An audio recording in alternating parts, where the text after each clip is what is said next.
y'all, welcome back to Mama Loves Manga. So if you are watching this video on the day that it has been uploaded, it's my birthday. I'm not coming to your birthday party.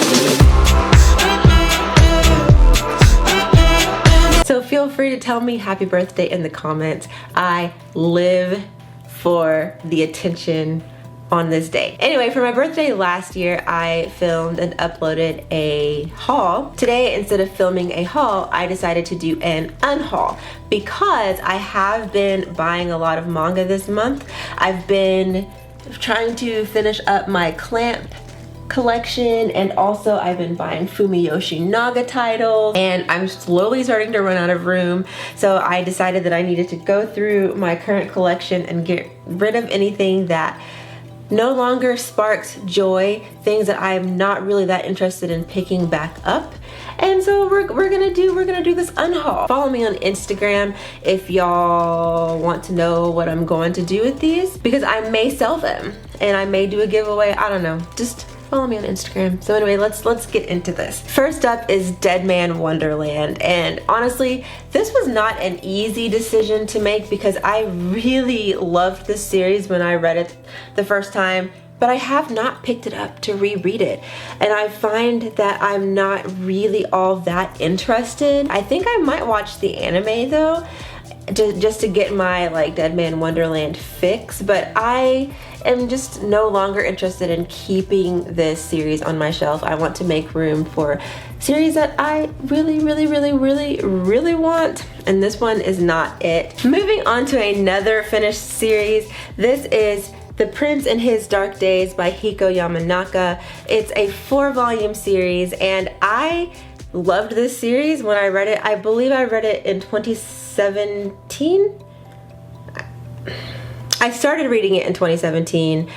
I can't remember if that's when I finished it or if I finished it in 2018. In any case, I did enjoy this. This is essentially a take on the Prince and the Pauper fable. You know, the one where you have the rich person and the poor person, and they happen to look alike, so they switch spots because the rich person is tired of being stifled in his richness, and the poor person is like, hey, I need money. It's this Prince and Pauper, but also gender bending sort of story, which I think is a big reason I picked it up, but it's just not something that I'm really interested in reading again. Next is Imperfect Girl by Nishio Ishin and Mitsuru Hattori.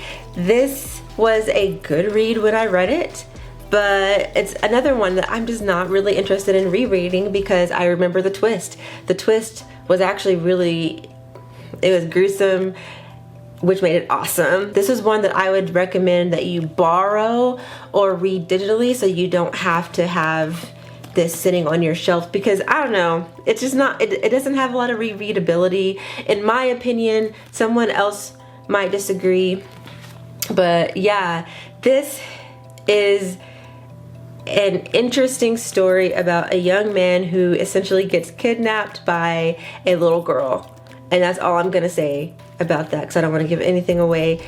It was a wild ride.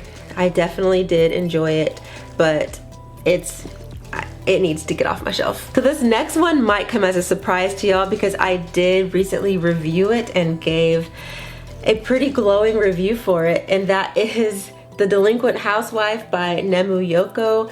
I am still going back and forth about whether or not I really want to get rid of this one. I like the art. The art is very cute. I like the characters, and I might have just talked myself into keeping this.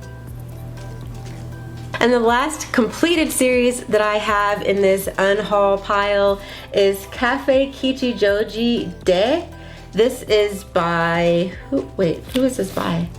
This is by Kyoko Negishi and Yuki Miyamoto. I read the first volume and started reading the second and kind of got bored, and I'm still kind of on the fence about whether or not I want to keep this one as well. I'm thinking about going ahead and finishing it before I make my final decision about it, because I could change my mind. But if I don't keep it, I know for a fact that I am giving this to my friend Bizarre Individual. We're gonna put this in the maybe pile. So this next one is not a completed series, and it might also come as a surprise to some of y'all, but it's City. So here's the thing, I actually really like City by Kiichi. I love the art style. I think that the humor it's funny. The only reason I'm getting rid of this is because I saw that you can read this digitally, so I'm going to read this on my Kindle instead. So next is another Kiichi series. This is Nichijou, My Ordinary Life. I have volumes 1 through 4, and while I do enjoy this series, I don't love it so much that I want to keep collecting it. This is a series that I would rather borrow, or if I can, if they eventually get it digitally, I will do that. But yeah, this one's also going to be donated. Next is New Game by Shotaro Tokuno. I really enjoy this series. I think the art is adorable, but I found out that I can read this digitally as well, and I'd rather do that. The covers though are so pretty, and that's the only thing that stopped me from like from getting rid of this. Dang it, you know what though? Dang it, Aisha, I might keep this too. Next up is Unmagical Girl by Ryoichi Yokoyama and Manmaru Uetsuki. This series, I've enjoyed it so far. I don't know what's going on. Volume 3 has not come out. It's nowhere to be found. I've found no information about this series or the continuation of it. Both of these volumes, it was fun. It's okay. It's okay. The art is okay, you know. The story is kind of funny, but it's meh. Next is Himouto Umaru-chan by Sankaku Head. If you've been watching me for a while, you know that I do enjoy this series, but again, I can read this on my Kindle and I would rather do so. So I have a couple of one-shots I'm getting rid of. One of them is Jackass by Scarlett Barrico. This has been sitting on my shelf, looking at me with accusatory eyes, and I've felt so much guilt keeping this on my shelf. I did a review about this and I talked about my feelings and how I love this story, but I hate that it's high school kids. I hate it, especially considering that this is explicit, okay? And I just can't, y'all. I am not shaming anyone who enjoys this. I really am not here to shame y'all for reading whatever the heck you want to read. But just for me personally, I can't do it. So this is going to be donated, and I'm sure someone will pick this up and they will love it, and they will be able to love it without shame.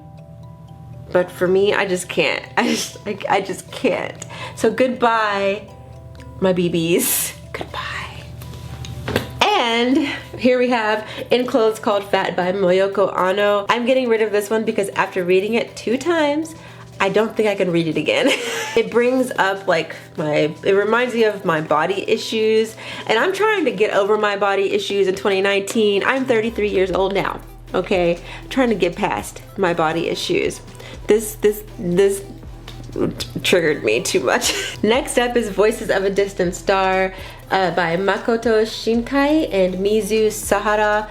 This was interesting. I did not hate reading it. I thought the story was beautiful, like in this melancholic sort of way, and I liked the ending. I thought it was sweet, but it's not something that brings me so much joy or makes me want to pick it up immediately and read it again. It was nice. It's just okay. So it's going away. Next I have Hina Matsuri by Masao Otake. I loved this. I loved this first volume. It's hilarious. I'm only getting rid of this because I can read it on my Kindle. I think volume 2 is out now, so I'm gonna definitely get that on my Kindle and keep reading. Next up is a manhwa. This is The Antique Gift Shop by Lee Eun, or E-eun in Korean, and this is only the first volume. I looked into this and I can't remember how many volumes there are, but there are definitely several more. I'm just not interested. Now this one right here was almost unhauled in my last bookshelf clear out video, and I decided to keep it. This time I am not keeping it. I'm for real getting rid of this one. I probably will keep reading it on my Kindle though, because I know that it is available in digital form. This one is a little hard to get rid of. This is 7 Billion Needles Volume 1 by Nobuaki Tadano. I have finished this series. I finished it on my Kindle because the last 3 volumes are so expensive if you want them in physical copies. Like, I was shook. Oh my gosh, this first volume is so good, so interesting. It's hard to talk about without giving anything away, but basically this young girl ends up being killed by a meteor while she's on a school trip, but then she wakes up and she's not dead. She's back in school, and then and there is a voice in her head, and you find out what this voice is, and you find out that there are things that have come onto the earth that are not good things, and she ends up essentially being chosen to save the world. And this first volume is so good.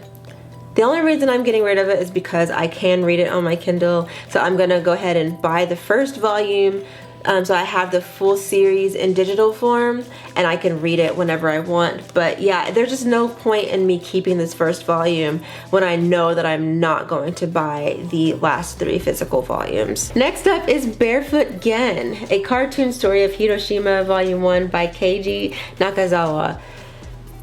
I read this and I both loved it and also it's not an easy read, I'll put it that way. Reading it once was enough. It was unforgettable, and I am glad that I read it. This is one that I would say borrow this one. Last but not least, we have the Manga Cookbook. I bought this years ago. When I say years ago, I mean like probably a decade ago. I bought this back when I was working outside of the home, and I needed to take lunches to work because my husband was like, girl, you're spending too much money going out to eat. Because I used to work in a mall and I used to eat gyros every single day for lunch. And he was like, girl, you need to chill, take your lunch sometime. So I bought really cute bento boxes, and I also bought this cookbook. I bought this from jbox.com. I think that website still exists. I don't know if you can still get this book from there, but anyways, I bought this book and I definitely got some use out of it. I made a lot of these cute little things like taco sausage, so literally hot dogs shaped like little squid, or octopus or whatever. Tamagoyaki, I did that one. I did the bento ideas. They give you ideas on how to build a bento. Oh my gosh, I got so much use out of this. I don't need it anymore because I don't do bento boxes. I think I had given away most, if not all, of my bento boxes. I don't need them. I'm at home now, and also we have more money than we used to, so I just go and get my lunch. Hopefully someone else can get use out of this and love it as much as I used to. So that is the end of this unhaul, which means I have to make a decision. The maybe pile. What am I gonna do? For now, I'm going to go ahead and keep the Delinquent Housewife, and maybe this time next year, or maybe in 6 months. In 6 months to a year, I'll come back to this and decide if I still want to keep it. And as far as Cafe Kiichi Joji, I'm going to go ahead and finish this series, see how I feel, and if I still am indifferent to it, I'm just gonna give it to my friend, Bizarre Individual. And that's it, that's that. This is the end. We are done with this video. I hope y'all have an amazing day. And on that note, I'm gonna go. Thank y'all so much for watching, and I'll see y'all in the next one.